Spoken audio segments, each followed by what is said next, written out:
解锁人生第23国梵蒂冈，在罗马清理一觉睡醒，准备出发梵蒂冈，3.6公里，徒步过去50分钟，希望不用排太长的队吧。清晨的特韦雷河，这河面倒影好漂亮啊！这一座是圣天使城堡。去梵蒂冈路上路过的这座桥上全是雕像，就是这儿了。说直白点，就是武汉市内画了中山公园那么大一块地方，然后给这个宗教建国。毕竟在中世纪的欧洲，宗教是可以影响政治的。安检的规格没有特别严格，就跟咱们的地铁差不多。这个方尖碑所在地就是圣彼得广场，那旁边屋檐上站了一排小人嘞。这里应该算是所有基督徒的圣地了。他手上拿那把剑，好尖啊！前几天耶稣受难日复活节，这里可能还举办了一些活动。这个花好香啊！圣彼得大教堂，解锁人生第23国梵蒂冈，超级大的一个青铜华盖，后方正中央是圣彼得宝座，上面这个鸽子就给人一种主的审判即将降临的感觉。下面这几个大幅的是历代教皇嘛，正上方这个穹顶是米开朗基罗设计的，这些布料都是被雕刻出来的。我这还看到这下方有个骷髅，骷髅背后还有翅膀，手上拿的是时间沙漏嘛。它这个层高吊顶真的好壮观啊！这是历代教皇的名单，最后一个是到2022年，左侧手持十字架，右侧盾与剑。米开朗基罗24岁时的巅峰之作，圣殇。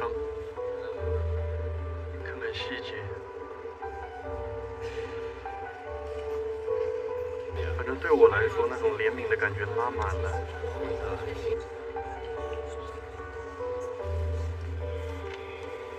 我以为这个小天使手里抱的是饼干，结果还是枷锁。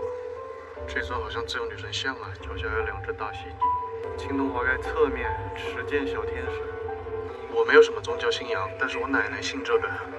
我这个音乐味儿一下子就上来了。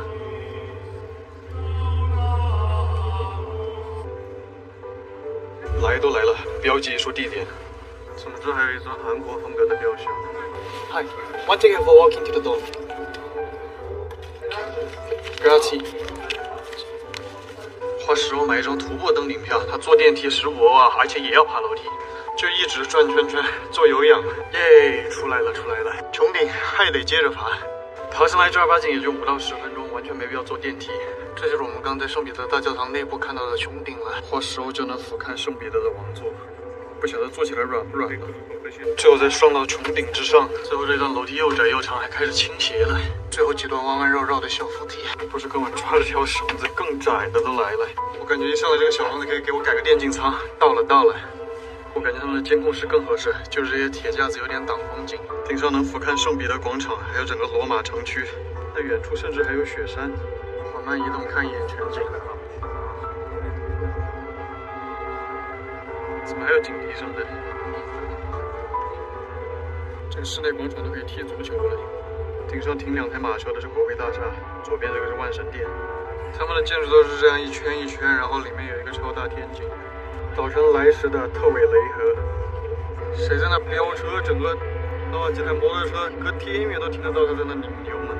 左侧又一座雪山，背后西面反而就没有什么风景了。哎呦，好高的一排树，好多道子油啊！这还有一个刚写上去的王志成，这还有在这刻字的，就在正对着圣彼得广场的这面。上面一堆贴纸，在有素质和我还年轻之间挣扎。穹顶下方还有个厕所，那这不得标记一下？整个罗马都没见到蹲坑，在这见到了。还有圣水，批发几瓶给我奶带回去，让她拿到农村的教堂里头去炫耀。小瓶的还有不同花纹的，给我自己整个戒指，给奶奶整个十字架。不行，我觉得这个十字架没有这个好看，这个圣母也好看一点，但是有点贵，就它了。This is metal, yes. It's not silver. It's metal, yeah. Do you have like silver one? Silver things. We have these bracelets. Those one, these chains. The cross is a madripoor. 这个十字架太轻了，就是铁的。